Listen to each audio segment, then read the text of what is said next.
Hello and welcome to this edition of World at War. My name is Mohammed Saleh. Is China plotting a war against India? This is not a rhetorical question. Ever since the Chinese dragon's creeping expansionism was blunted first at Doklam in 2017 and then again in the Galwan Valley in 2020, the picture that is clearly emerging is of a petulant dragon that is preparing for war. As any military strategist will tell you, before a war is fought, the logistics for combat are laid out. The infrastructure that China is building in the Tibet and the Xinjiang province points at only one thing. This is not a defensive preparation. This is preparation for a military offensive. And this may not be limited to a ground misadventure this time round. What China appears to be planning for in the near imminent future is an air battle over the icy mountains of the Himalayas. China is preparing for war because nothing else explains the furious pace of military and dual installations that have sprung up in Tibet and Xinjiang. Open source intelligence experts have pointed out that the new runways, ammunition storage facilities and other auxiliary infrastructure that has sprung up in just the last 5 years to increase sortie rates and to reduce congestion. These satellite images from Planet Labs will give you a closer glimpse of what China's air bases along India's border look like at the present moment. This is the Lhasa Air Base, the Hotan Air Base and the Engari Gunsa Air Base. Why does China need to boost its offensive air power here along the border with India? The Hotan Air Base is where China has stationed its J-11 and J-20 attack fighter jets, its electronic warfare aircraft and airborne and early warning and control aircraft and drones. The Lhasa Air Base is where China houses its Z-20 attack helicopters. So what is China plotting? In 1962, India and China had fought a war, a ground assault in which China tried to make an incursion into India before withdrawing back. What is interesting to note is that air power was not used in 1962. For decades since the 1962 war, the India-China border had remained largely quiet.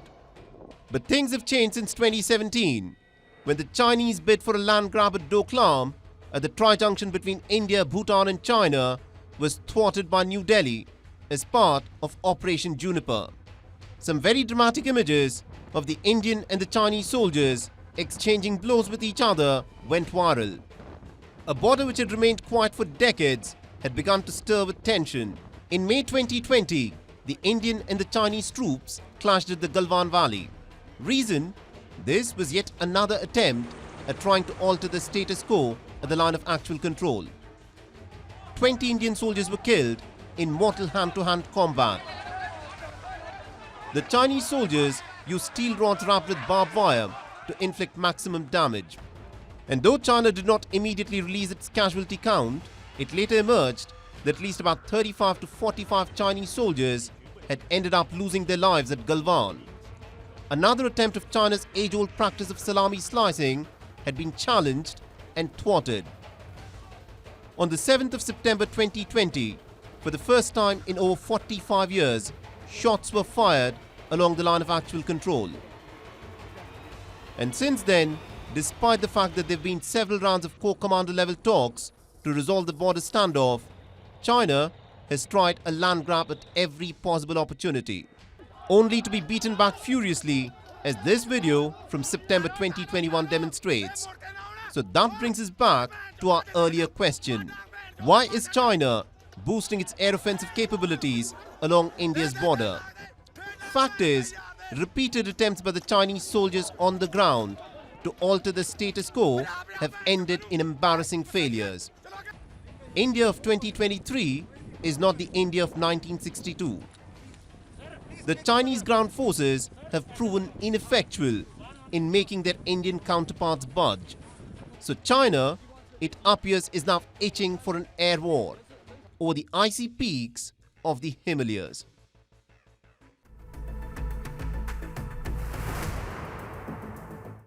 What started as an invasion of Ukraine is fast turning into a battle to keep the home turf safe.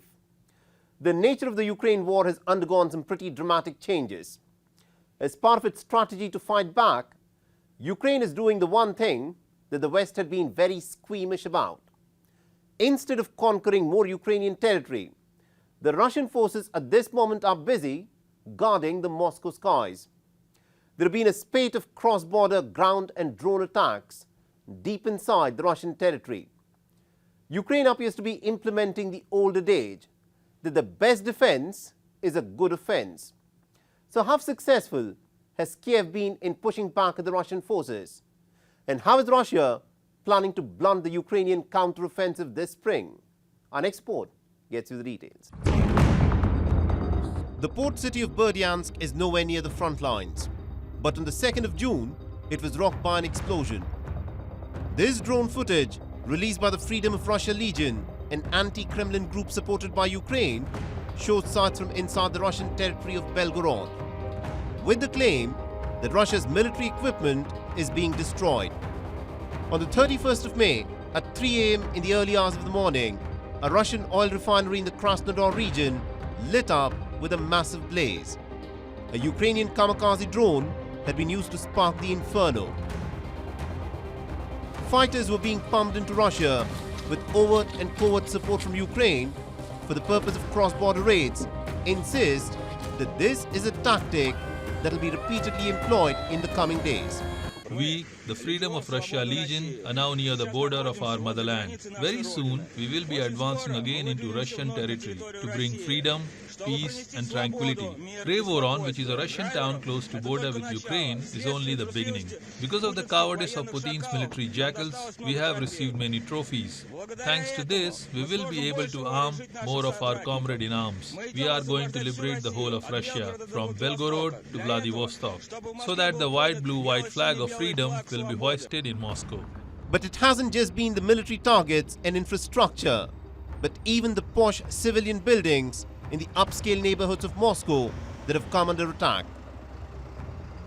Russian media, which has remained tight-lipped about the reverses it has suffered on the battlefield, began to beam images of the drone strikes in Moscow. Despite a string of daring attacks that Ukraine has managed to execute inside the Russian territory, it is important to highlight that there is simply no equivalence to the scale of the devastation that Russia is even now able to unleash on Ukraine at will. Moscow has continued with its relentless missile and drone strikes on Ukraine. Wave after wave of air attacks have rained down on the Ukrainian capital.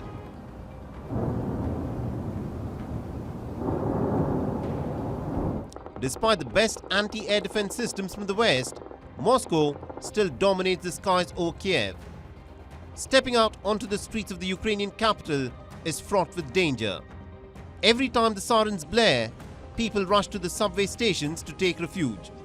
For children, locating the nearest bomb shelter and taking refuge has now become a part of their school curriculum.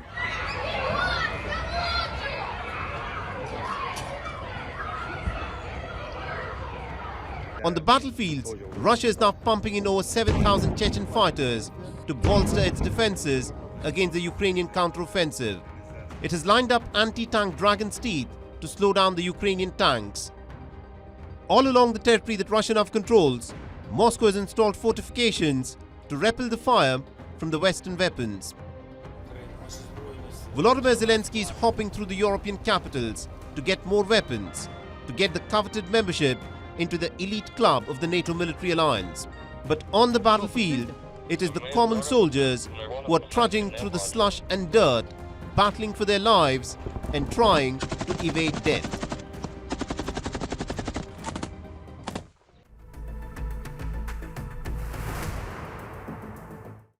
Tensions are running high in northern Kosovo. As in the last fortnight, the ethnic Serbs have gone on a rampage and clashed with the Kosovan police. They were protesting against what they described as the installation of ethnic Albanian mayors who were elected in last month's local elections. The very elections that were boycotted by the majority ethnic Serbs. The situation remains tense as 30 NATO peacekeepers were injured in these clashes. So why is the Balkans again simmering with violence?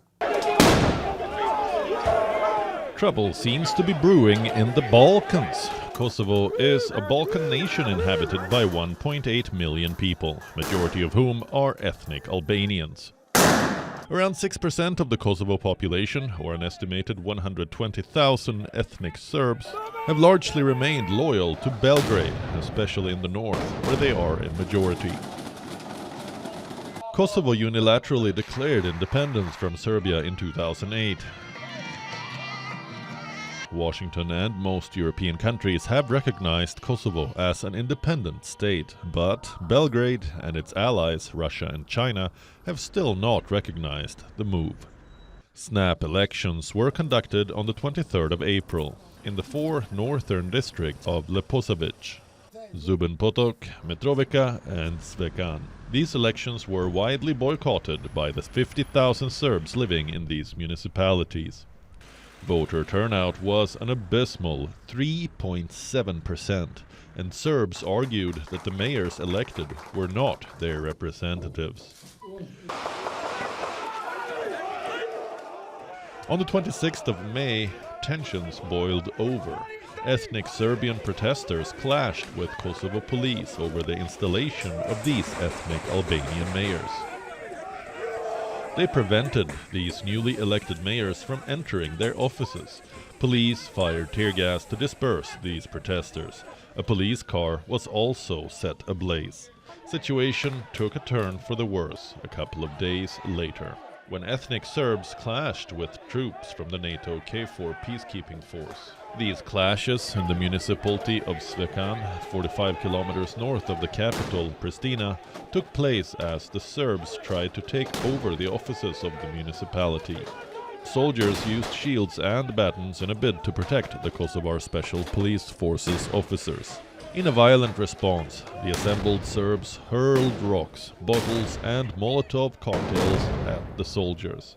A total of 30 peacekeepers, 11 Italians and 19 Hungarians were wounded in the clashes, some of them fractured and burned by improvised explosive devices. These unprovoked attacks of a violent and dangerous crowd was strongly condemned by NATO. We strongly condemn the unprovoked attacks against KFOR troops in northern Kosovo, which led to 30 peacekeepers being wounded. Such attacks are unacceptable and must stop. KFOR, the NATO forces, will take all necessary actions to maintain a safe and secure environment for all citizens in Kosovo. And we will continue to act impartially in line with our United Nations mandate. Consequently, 700 more troops from the Operational Reserve Force for Western Balkans were dispatched. Belgrade, on its part, placed its army on high alert and ordered its forces toward the frontier with Kosovo. A move frequently used in recent years. Serbs demanded the withdrawal of Kosovo Special Police Forces as well as the ethnic Albanian mayors. I would like to repeat what we are calling for: the withdrawal of Kosovar Special Police Forces from municipalities in northern Kosovo, and that fake mayors don't come into the church buildings in northern Kosovo. The situation remains tense and security has been stepped up around the town hall in northern Kosovo. Hundreds of ethnic Serbs have been gathering daily at the site of the clashes, though their number has progressively dwindled. The Serbia-Kosovo conflict traces its roots to the 1998 uprising of separatist ethnic Albanians in Kosovo against Serbia's rule. Serbia then had responded with a brutal crackdown in which 13,000 people, mostly ethnic Albanians, died. NATO's military intervention in 1999 eventually forced Serbia to pull out of the country. The local election boycott in April, the cause of the current crisis, was orchestrated by Serbia. A grim reminder that Belgrade still hasn't adjusted to the reality of Kosovo as an independent, democratic republic.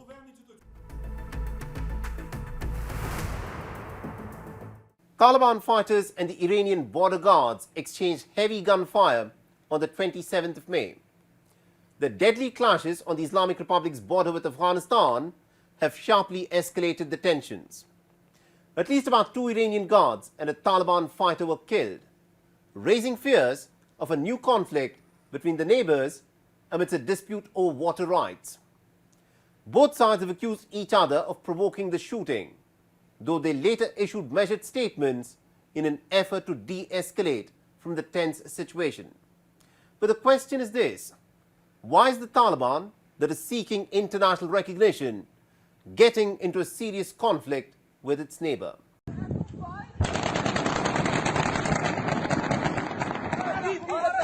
Tensions escalated between the Taliban-ruled Afghanistan and the Islamic Republic of Iran this past week.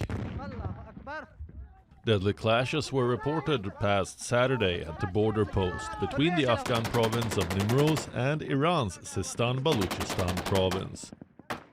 It still remains unknown who initiated these shootings, in which troops from both sides were killed and wounded.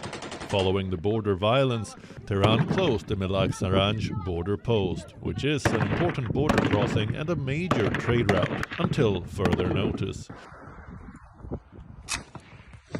Iranian president, while on a visit to the drought-affected southeastern Iran on the 18th of May, had issued a warning to Afghanistan to respect Iran's water rights. I warn the rulers of Afghanistan to immediately give the people of Sistan Baluchistan their water rights. Take my words seriously so that you won't complain later and say you were not told or thought that you could get over this issue with diplomatic and political negotiations or the passage of time. The passage of time will not solve this issue. The major bone of contention is the sharing of Helmand River waters, over which the two sides have wrangled for decades. Despite there being a treaty in place since 1973, the Helmand River flows from the mountains of the central Afghan province bearing the same name, for more than 1,000 kilometers into Lake Hamoon, which bestrides the Afghanistan-Iran border. Once one of the world's largest wetlands, Lake Helmand straddles 4,000 square kilometers between Iran and Afghanistan.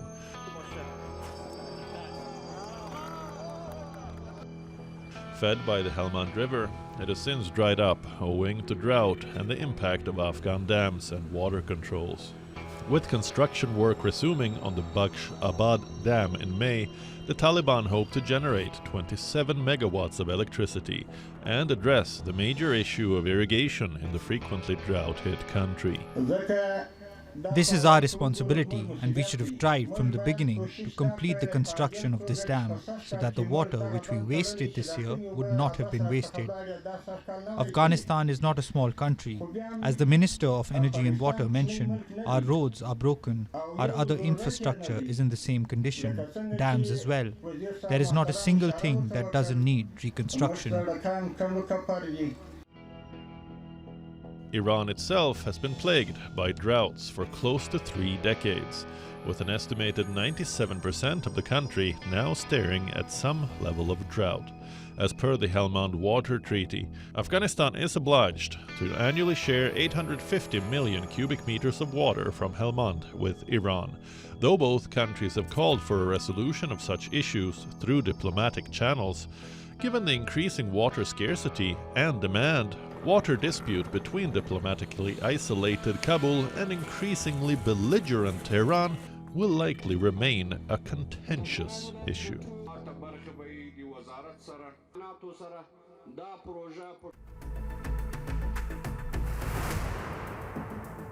Indigenous protesters faced off with the Brazilian police on the 30th of May. One of the busiest highways leading into Sao Paulo was blocked with flaming barricades. In an attempt to try and clear the road, the police resorted to firing tear gas at the protesters. The indigenous protesters responded by firing arrows. The protest is in fact against a proposed bill that seeks to limit the indigenous people's ability to win protected status for their ancestral lands. Our next report gets you the details.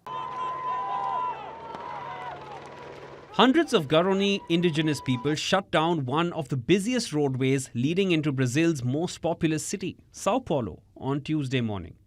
Indigenous members, clad in feathered headdresses with their bodies and faces painted black, clashed with Brazilian police trying to clear the highway. Using their rudimentary bows and arrows, they confronted police, who shot tear gas into the crowd of demonstrators. We are in a national protest with the original people of this territory. Today, in the name of Brazil, we are fighting for life. Here are my people, the Garuni people, fighting, saying no to the law of death, saying no to the law of destruction, saying no to the time frame. Indigenous groups from across the country have planned a week of protests outside the Congress in the capital, Brasilia. By midday on Tuesday, though, the highway was cleared and reopened. But backups persisted and progress was slow for thousands of motorists affected by the blockade. They threw a lot of arrows at the police, and we even picked up some arrows here on the road. Everything has been resolved for now, and the highway is free again. The protests were triggered by the Congress' decision to vote on a legislation, Bill 490, that stipulates an indigenous group could only have their lands recognized if they were occupying the land before 1988, the year Brazil's constitution came into effect. Activists and indigenous leaders consider the bill controversial, because many indigenous people had already been expelled from their lands before this cut-off date. The new bill will impact hundreds of territories under evaluation, besides exacerbating the problem of illegal logging and mining. Presently, some 300 different ethnic groups inhabit 730 territories that they consider ancestral lands, mainly in the Amazon forests. President Lula da Silva, in a positive first step last month, fulfilled his election promise by recognizing 6 indigenous territories. The road ahead, though, is a long and arduous one, considering indigenous leaders want him to protect some 300 more territories. Will President Lula stand tall and deliver and not buckle under the pressure from the powerful agricultural lobby?